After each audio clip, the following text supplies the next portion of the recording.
Добро пожаловать в мой канал. L'agression de 2 policiers à Champigny-sur-Marne durant la nuit de la Saint-Sylvestre n'a pas tardé à virer à l'affrontement politique. Les ténors de la classe politique ont très rapidement donné hier de la voix. Bien sûr, il s'agissait avant tout de faire part de son indignation, et de proclamer sa solidarité avec les policiers agressés et leurs collègues. C'est ce qu'ont fait Christian Estrosi, les Républicains et Manuel Valls apparenté LREM.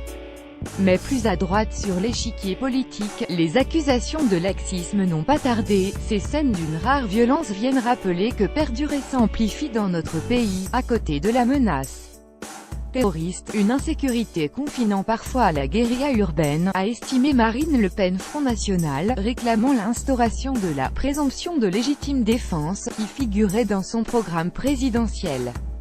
Florian Philippot, les Patriotes, a appelé de son côté à une vraie mobilisation d'un État sûr de son autorité. Les 2 policiers, un capitaine et une gardienne de la paix, ont été passés à tabac dimanche soir lors d'une intervention à Champigny-Val-de-Marne.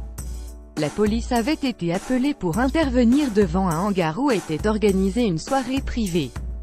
300 à 400 personnes voulaient pénétrer dans l'enceinte, qui n'était pas dimensionnée pour les accueillir, a expliqué hier le directeur territorial de la sécurité publique du Val-de-Marne. Sous la pression de la foule, la porte de la salle est tombée et les personnes sont entrées à l'intérieur en nombre important, avant d'être évacuées par la police. Un groupe d'individus particulièrement virulents s'en est pris aux policiers qui ont dû faire usage de moyens lacrymogènes, a-t-il dit. Après un mouvement de foule, 2 policiers participant à l'intervention se sont retrouvés isolés. Ils ont été pris à partie, roués de coups, par un groupe de personnes. Souffrant respectivement d'une fracture du nez et d'une commotion au visage, les 2 fonctionnaires se sont vus prescrire 10 et 7 jours d'incapacité totale de travail ITT. Alimentée par des vidéos montrant la policière molestée, cette agression a provoqué une vague d'indignation sur les réseaux sociaux. Elle a aussi poussé l'exécutif à afficher sans attendre sa fermeté premier à monter au créneau. Emmanuel Macron a promis sur Twitter que les coupables de ce lynchage lâché criminel seraient retrouvés et punis.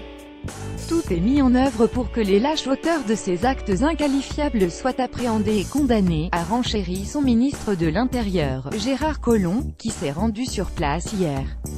Mais le débat ne fait probablement que commencer. Le syndicat policier Alliance classée à droite a réclamé hier une nouvelle fois le rétablissement des peines planchers, abrogées sous le précédent quinquennat, pour les agresseurs de policiers.